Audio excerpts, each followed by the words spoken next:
He justified. Whoa, one day. Everybody clap your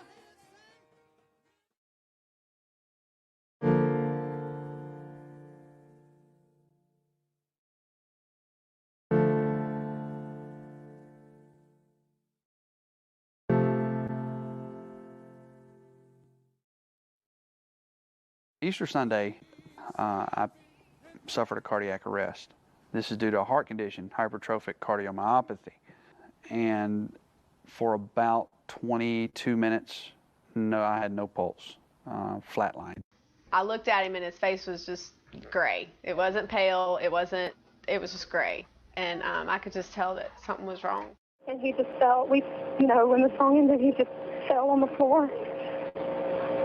Okay, and so he is having difficulty breathing, right? Yes, ma'am. Okay, but you did say he's gasping for air. He has not stopped breathing completely. Well, hang on, Sean.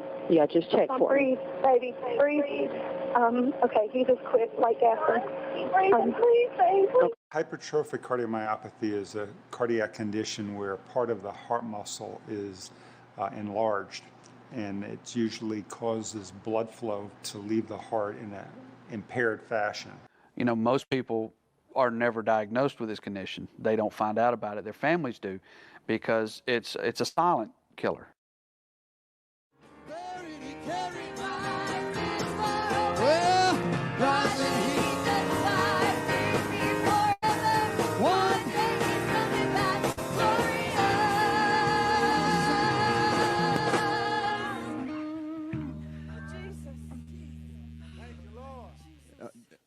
Brother Sean, we're going to let's hold off just for a second. Brother Sean has a heart problem, and sometimes he, hold on, Sister D. Eske's going to call 911. No one else needs to do it.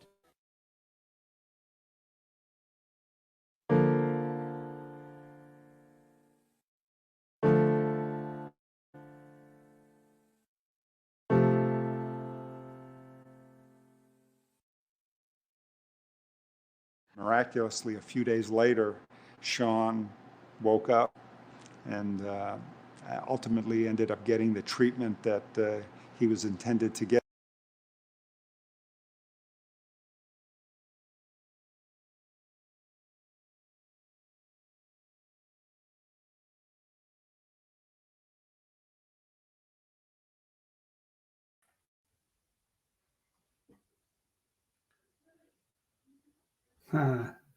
I can't hear you, CJ. There you go. There you go. Sorry about that. So we do have a miracle here. We have a miracle here with us today. And this is the guy here in the video. So, Sean Peacock, tell us a little bit about yourself and what happened there in the video. Well, I am now 51 years old. That occurred when I had just turned 38. April of 2011. Obviously, we're still here, so we got a story to tell. But thank you for having me on, CJ. You and I know each other a few years and crossed paths more than twice. So thank you for having us on. I really appreciate it, giving us a chance to tell our story. But you said a miracle. I prefer a grand orchestrated event, a divinely orchestrated event, because there are certain things that happened that day that that just should not have happened. Firstly, I still have, though I've been treated since, a condition known as hypertrophic cardiomyopathy. What that basically means is I got too much heart. I got the heart muscle is too thick. And ordinarily, somebody would say, "Hey, you got a big heart. That's great. You got a lot of heart and move all that blood through you." And no, not necessarily. What happens is the issue that I have is that there is if I can demonstrate, the thickening of the wall. So as the outside gets bigger, the inside gets smaller because the heart muscle goes in both directions. It goes in all directions, not just one. But if it got bigger and like a balloon, if you will, that'd been a little bit better, but it didn't do that.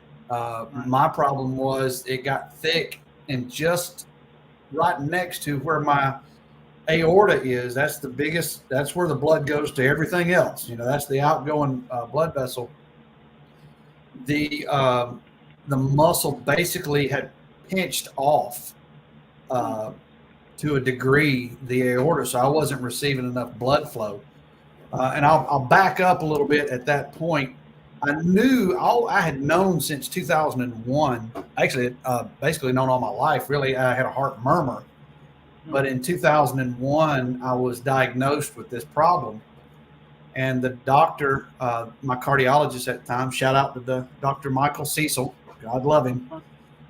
He said, if you start experiencing problems, come back and get it checked out and we'll deal with it. And as any grown man would, I did not. I'm fine. But late 2010, I started experiencing a shortness of breath. By shortness of breath, I mean I couldn't walk the width of our church sanctuary. You remember how, not necessarily big, but I couldn't walk the width of that sanctuary. What was it? Maybe 40 yards at most. Wasn't too big. Yeah, I could not walk the length of that area at a stiff pace without getting winded. I mean, I actually literally had to sit down and catch my breath. There was an instance, November, I think, of 2010. We were at Stone Mountain, doing the laser show, family thing. And my then 2-year-old said, Daddy, I got to go. And, when a 2-year-old says he's got to go, he's waited till the very last second. Right. So I scooped him up in my arms and we sprinted to the, that depot or whatever it is over there. And when we finally, there was a line and I bypassed the entire line. I don't remember seeing the line. And I made a turn into one of the stalls and sat him down and literally collapsed against the wall of the bathroom stall. And I thought I was going to pass out. And it was at that point I said, well, something's up. Right. So we got everything scheduled. This was late 2010, January 2011. We got everything scheduled, or got the appointment scheduled. And then in late February, they said, this is a serious problem, a very serious problem. And I was a competitive archer at the time. I'd done kind of well for myself. And they said, no, you can't even pull your bow back. Don't do anything strenuous. Don't put any strain on your heart, up to and including picking your kids up. That's how serious it was. I found out later that the lady that gave me the echocardiogram, she told me to do something and I did it. And the echocardiogram was so disturbing to her. And I didn't notice it at the time, but she actually had to get up and leave the room because it scared her that bad. She said later that she would use that piece of tape to teach a class. So I guess I'm proud of that. But she did that, and the doctor. What we did, we scheduled everything. We put it on the calendar for, I think it was late April, early May, because I had to have 2 procedures. One, I was going to get a pacemaker and a defibrillator, which I have now. And then they were going to go into my heart and deal with the tissue. And fortunately for me, the doctor explained it. He said that used to, this would be an open heart surgery to deal with this problem. And when he said we don't have to do that anymore, I was extremely grateful. But what he did say is we're going to go into your heart and inject alcohol into your heart. And I politely said, no, you ain't neither. Let's think of something else. But then he explained the procedure to us and put our mind at ease. It's kind of a funny story. We walked out of the doctor's office, my wife and I, and obviously we're at this point, I'm very concerned with what's going on. Right.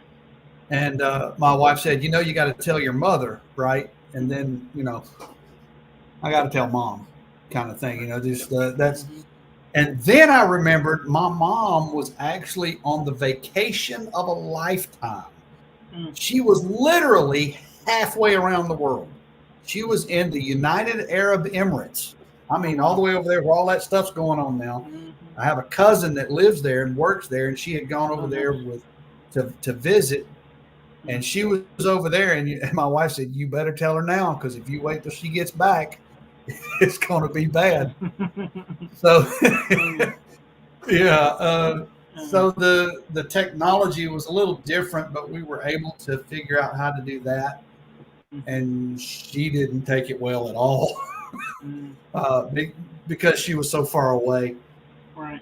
But we planned for it. We said, okay, I'll take it easy. I had my own business at the time, and I said, well, I'm good because my job isn't real strenuous. The most I got to pick up is a big book, and I'm good. So I kept working towards it, and this is by now it's 1st of April, and of course Easter was coming up, and my sister. In that video you showed there, she's the one with the white dress on that came, swooping in. More on her in a little while. But she called me. She was our choir director, and she said, "I want you to do such and such song." That's my sister. I can't tell her no. No. There would be family repercussions at that point. Right. But I said, sure, no problem. I didn't think anything of it. As a matter of fact, I sang in church several times during that time. So now we get into a part that I don't remember. I found out later, because from the event 1 week prior and 1 week after, I have no memory of whatsoever. So I was told we had a choir practice, and then that Easter Sunday, we drove to church. I had gotten a new suit. Man, I had a 3-piece suit. My wife had found it, and it was a good looking suit too. And had a vest, pinstripes. I was rocking and rolling doing the Easter thing. I felt like I was 10 years old all over again. But we get to church, and then before church we have choir practice. So we ran through the song, no issues. But then us being Pentecostals, we are a lively bunch, to put it mildly. Just a wee bit. We've been known to be rambunctious would be one word. Right. And really, surprisingly, with what happened on stage, they took it very well. Because, Pentecostals can do that. Yeah. If you go back and listen to that, there's, I believe, it's one of the ladies, and I don't know which specific one. She just says, "Oh, Jesus." Oh, he's out in the spirit. Fortunately, some people knew that something was wrong with me. Right. Somebody would later comment, well, if you die, that's the best place to be. No, that ain't really the best place you want to be. Because our church, and I'll get, a little bit of a tangent. Our church was completely and utterly unprepared for the situation. Just no clue. Remember I told you the orchestrated, the divine orchestration. Fortunately for me, there were 2 people in the church that knew CPR, and they were on me immediately. One was my sister, and one is the mother of the young kid that was playing the guitar. His name's Jesse Hampton, and Jesse is doing very well for himself as a guitarist right now, touring the world quite literally. Oh, wow. And he is he's a good guy. But his mother, Jesse, had cancer at one time, and his mother had to learn CPR in order to care for him at home. So my sister initiated it, and her name is Miss Hampton, and she's an angel as well. She swooped in, and so I had 2 people on me immediately. and I believe that made a lot of difference. You know, God can certainly raise the dead, but if God uses people, that's something totally different. Right. You know, I believe that we're all a vessel, and that we have different talents, and you know, there are Christian EMTs that aren't able to save everybody, but some people they are able to save. And I believe God gives us that knowledge up here that helps us perform those things, and the ability to learn. So, like I said, there was two people that were giving me CPR immediately. There was a an ambulance that was on the 911 call, and another ambulance heard it, and that one was en route to another call as well. But one, and if memory serves me correct, it was the elder Dr. Patterson, or Michael Patterson's sister. It was her husband. He heard the call and knew where the church was and started to go, but he heard somebody else answer the radio, and they took the call, and they were closer. So that's another thing. But they got there. Big shout out to those guys. I remember their names. One young man was Patrick Samos. I've seen him a few times over the years. Another man's name was Ed Cutter. I have not met Mr. Ed, but I would certainly like to hug his neck at some point and tell him thank you. But they arrived on scene, and as my sister said in the clip, I was unresponsive completely. Just, you know, there are certain, and I won't get real graphic for the sake of the audience, but there are certain signs, bodily signs when someone dies, and I exhibited every one of them. You heard Brother Patterson say someone's going to call 911, and they did. According to the EMT record, that call came in at 1:57. I don't have my records in front of me, but I think it was at 1:57, and the first heartbeat wasn't recorded until 2:19. So that's 22 minutes. And so they find Patrick Samos would tell me later, and I looked at the record of that day. He said, we gave you enough medicine and shocks to give a rock a pulse. So they hit me pretty hard. I was told they shocked me 3 times at least, and they gave me 6 different medicine shots. I don't remember the medicines. I apologize, but they gave me all of that, and then they had to shock me again on the way to the hospital. And I believe my brother Scott, who was on with you last week, God love him, he's out there doing his thing. I'm hoping he goes big, because I'm gonna be a roadie for him. Yeah, I need to ready to retire. Right. But he's doing his thing. But he, like he said, he was there at the hospital when we arrived, and what he said was just what everybody else confirmed.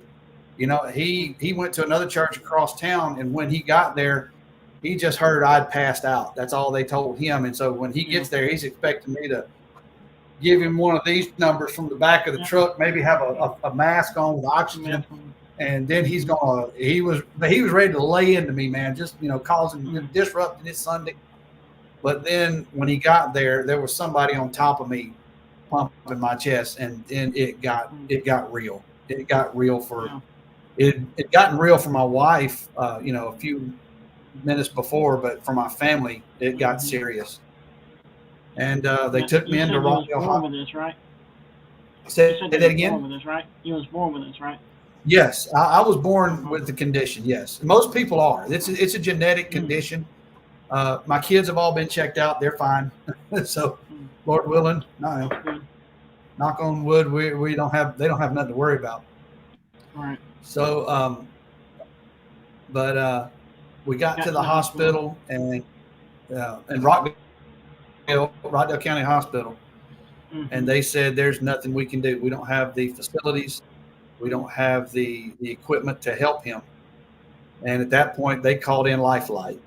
And my first helicopter ride I ever got to take, I don't even remember. And I feel gypped. I don't think that's fair. If anybody listening wants to take me on a helicopter ride, I'm for it. You know, but so they took me. There you go. I'll take him up, man. But they took us off, and we went to Piedmont, Atlanta, and that divine orchestrated events went absolutely into play, because the number one, in my opinion, obviously as well, but the number one thoracic cardiologist at Piedmont Hospital was on call that night, and he's the one that, you know, initially his name is Charlie Brown. I would find out later, Dr. Charlie Brown. And my mama said, you can call him Dr. Charlie Brown. They ain't no way I'm calling that man Charlie Brown. That is Dr. Brown. There you go. I don't do that. That sounded awful disrespectful. Especially when somebody working with your heart. Exactly. Right. But he got us in, and you know, he would say later, he took my wife and my mother into a side room, or it may have been somebody else, but basically told them, we don't know. We don't have any idea. We don't know if he's going to come out of it. If he does come out of it, we don't know what kind of state his brain will be in, because he's been without oxygen. We don't know. And Scott won't tell you this, but he was listening at the door out in the hall, and somebody had to catch him, give him one of these numbers and throw water in his face, because he couldn't hold it together. Yeah. But my wife, God love her, she, I'm trying not to get emotional about her, but she held it together. She's my rock. That's for sure. But then they did a procedure called hyperthermic therapy. I think it's what it's called, where they basically, you know, turn you into a popsicle and cool you down, and it tries to help flow the degrading of your body and your muscles and your brain. They actually put these things inside of you that cools the blood. They did that for 72 hours. I was in a coma when I got to the hospital. They kept me in a coma for 3 days while they did this. And then they unhooked everything and said, see what happens. That was basically the diagnosis when they, you know, stopped doing everything. And that was, I went down on the 24th. That would have been the 27th or 28th. And one doctor said I was like a fluorescent light bulb. These kids don't know what fluorescent light bulbs do. But back in the day, you'd turn one on and it'd kind of flicker, and then the ballast would kick in, it'd come on. But he said that's what that's what we was like. And I don't remember any of that. Maybe it's God's goodwill that I don't remember any of that. 3 days from Easter. No, actually a week later. I don't remember till a week later. I was in the hospital. They tell me they had a feeding tube and all these things, and they said I was what the old folks call ornery with all this stuff on me, that I pulled the feeding tube out and I disconnected everything. I didn't want nothing attached to me. And then they'd come back and hook me all back up and settle me down. I don't remember any of that. To my knowledge, I'm just as sweet as I can ever be. I'm not at all. But we all know that. I do remember about exactly. I was talking about the blood loss and brain damage that is still hotly contested to this day with my brother Scott. Of course. He said, "Are you sure?" Well, my other brother Shannon, he's the philosophical one. He was really into that. He come and asked me. He said, "Do you remember seeing a bright light or hearing angels sing or anything?" I was Shannon. I don't remember anything. He said, "You might have a problem." so you're supposed to He was hear trying to get angels. you saved again. Exactly. He was trying to get you saved again. No, I didn't find that funny, but he Right. thought it was hilarious. But I do remember about a week later after that, because I spent three weeks in the hospital. Mhm. About a week later after being there, Oh, wow. one of the doctors came up and said, "Look, your schedule, your original schedule that you made back in February for, Mhm. your heart procedure, that's in a couple of days. We've already got the room reserved. If we get the clearance from your doctor, you want to do it? I'm already here. Right. Might as well go ahead." And so I wasn't going anywhere. No. So they did, and they went, they went in and try to give you a short synopsis of what happened. They run a catheter into my heart. I could watch it look like a little scorpion. I watched this whole thing on a screen. Of course, I'm 3 sheets to the wind because of the medication they got me on. Mhm. And I watched it, and basically, in layman's terms, what they did to treat this problem was give me a heart attack. They because when you have a heart attack, the blood flow stops in a specific area, and the heart muscle, part of that heart muscle, dies. It literally dies. It's like being strangled by whatever just the tissue dies. And if you've ever gotten alcohol on a cut, you'll understand, because it burns. And the reason they put alcohol before they give you an injection or anything is because it kills everything it touches. Any live tissue, alcohol will kill it. And so that's basically what they did. They injected a prescribed amount into the tissue of my heart. Buddy, that's something I don't ever want to repeat, because I don't want to have a heart. That was rough.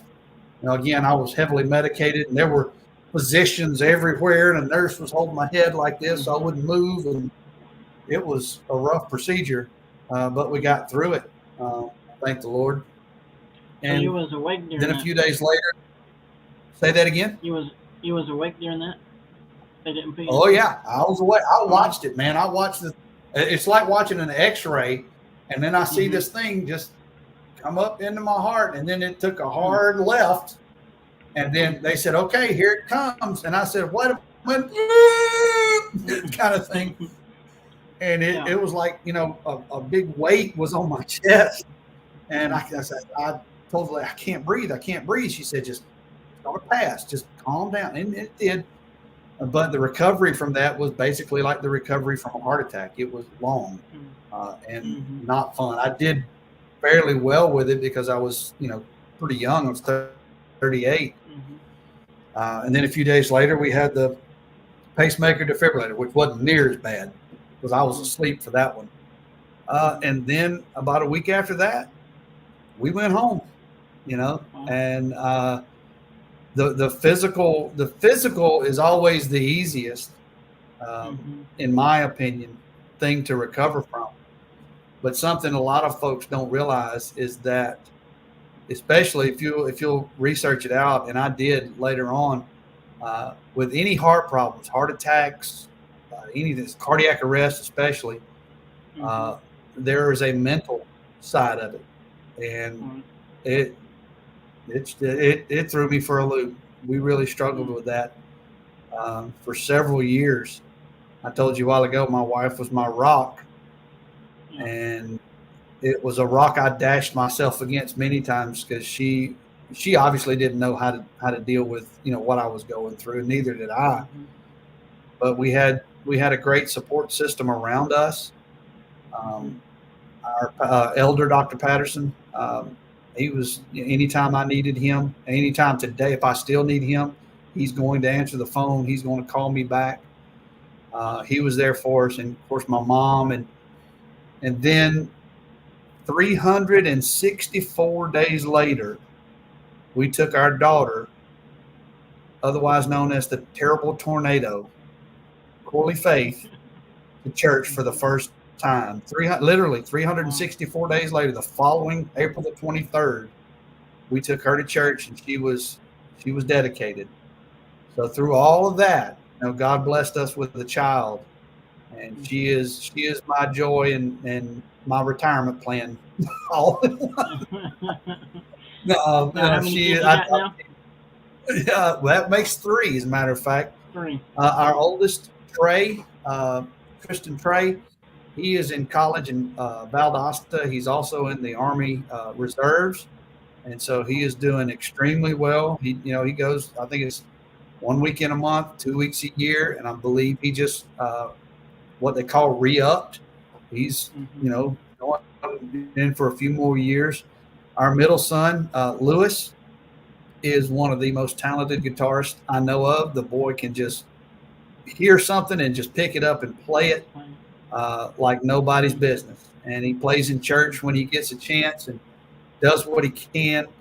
And then there's Corley, like I said, otherwise known as our tornado. Boy, she's coming on strong. She's gonna give both of them boys a run for their money if they ain't careful. But she's 12 now. She turned 12 back in April, and she is a 7th grader. Okay. Oh Lord, help us all. 7th grader, and boy, howdy. Yeah, boys are one thing. Boys, you tell them go out and tackle a tree, and they'll go play in the street, and they're fine. Girls, not so much. You got a whole bunch of stuff you got to run through, and usually it's her mother's the one that can identify, not dad. Dad's just like, okay. But she's doing real good. But it's been a long road, man. I ain't gonna lie about it. The mental side of it put us for a loop, and a lot of folks don't know that. All right. We can talk about that. I'm going to take a quick break, and we can when we get back, tell us where you're at now, and then we can go into a short talk about that. Sure, bud. All right. Welcome to Chatting It Up with CJ Live Interview Podcast, where conversations come alive. At Chatting It Up with CJ, I believe in the power of authentic conversations. That's why I create a safe space for my guests, whether they're a political figure, church representatives, or a local entrepreneur, to share their stories and passions. Approaching each conversation with an open heart and attentive ears, I delve into the guests' stories to understand their perspectives deeply, fostering a connection between them and you, the audience. Experience the essence of passion, diverse viewpoints, meaningful engagement, profound insights, authenticity, and transparency with Chatting It Up with CJ Live Interview Podcast. Want to showcase your business? Become a sponsor and have your brand prominently featured and mentioned during one of our shows for just $50. You can also show your support as an individual viewer through donation. Head over to chattingitup.with.cj.com to become a sponsor or donate to support our podcast. So, grab your favorite coffee cup and let's chat it up. All right, we're back now. So, why don't Sean tell us where you're at in your journey now, and then we can go into a short roast and then close this out. Okay, well, right now, if you go back and look at that video, I was rather skinny. I've been healed, obviously. But we had a doctor's visit on Friday, and he wasn't real happy with my healing, if you want to put it that way. Right. But well, we are in the South exactly. But exactly. After church, let's go to the Mexican place.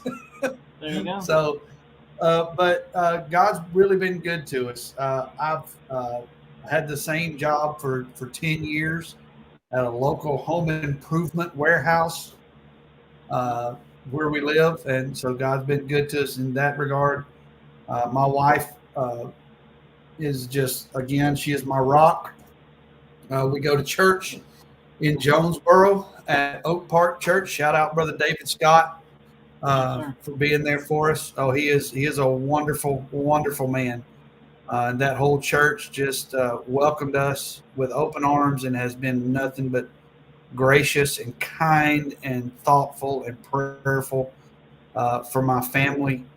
But God has been really good to us. We go through things that such as common to man, if the Bible, is anything to be believed, but we have our ups and downs, but that's the grace that we have. And you mentioned a small devotional, Acts 1:8. Well, that too, and give me your life verse if you have one. Say that again. A life verse. Do you have a life verse you go by? After all. Oh, absolutely, absolutely. I don't know if you can see it, but that guitar right there, I built it, and I was trying to think of something. I was trying to think of something to put on the headstock. My logo, my theme, and my birthday is 4/13, April the 13th, and my verse is 4:13. Philippians 4:13. I can do all things through Christ who strengthens me. Awesome. So if you look on that headstock, you see that guitar one day, it says P for Peacock or Philippians. Take your pick. 4:13. That's kind of my thing. So if I play it at work, they say you can't have religious paraphernalia. I said, that's my birthday, man. That's my name and my birthday. They're looking at Philippians 4:13. Don't even know it. Yeah. But that's one I live by, and the day to day is Acts 1:8. You receive power when the Holy Ghost has come upon you, and I said earlier, a divine orchestration. God is certainly capable of the miraculous. We all know this. Yes. He could have, if he wanted to, that day when I fell down, I could have got right back up. Somebody could have prayed for me and got out of that situation unharmed and could have healed my heart at any point in time. But that's not always the power that we need at the time that we need it. God chose to move through other people. The visibility, if you will, that's a good word.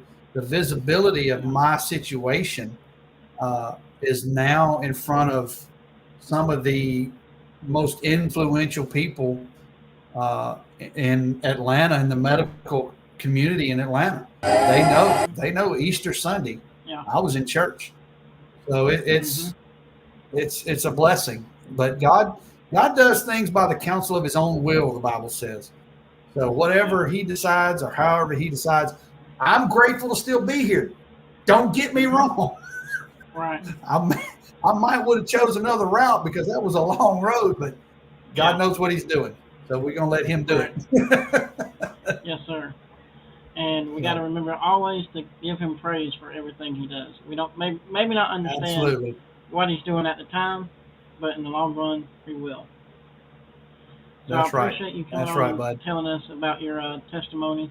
And again, I call it a miracle. And then that you brought I appreciate that. Because you were pretty much dead for 22 minutes. We'll call it. We'll round up. Call it a half hour if you want to. There you go. Hey. But and He brought you back to life, and it's a miracle that you're here, and I'm glad you're still here to be with your family and give us your talent to the world that's needed. And so, are you working with church? I know my church has one now because my pastor's wife at Conyers Church of God, she just got a heart transplant, and so we have what is it, ADF? Is that what it's called? AED, automated external defibrillator. Yes. Yeah, we do some work, some consulting about how best to plan and do things. And if someone wants to reach out to me on Facebook by Messenger, I'm on Instagram too. Superman Peacock is my handle. If you reach out, I can certainly point you in the right direction. Come talk about why you have a need for one, because my story is not the rule. My story is the exception. 97% of the time, what happened to me does not end well. So, if that's saying something. So, but we will certainly be glad to help in any way we can. But CJ, thank you for letting me be on, man. I really appreciate it. Getting my wife says I get to do what I do and run my mouth. So 30 minutes. Hey, there you go. Yes, sir. That's why I like to talk to people and get to know their story and let them share their story to everybody out there. So I appreciate it, and thank you, man. I hope you have a wonderful night. Lord willing, we will. I'm gonna go sit in my recliner and put my feet up. That sounds like a plan to me. All right, y'all have a great night. Be safe. All right, buddy. Stay tuned for You too, man. at 8 o'clock for Alex's show, and they'll be on at 8 o'clock on his channel. So appreciate everybody staying, and have a wonderful rest of your week. Y'all have a good one. All right, much love.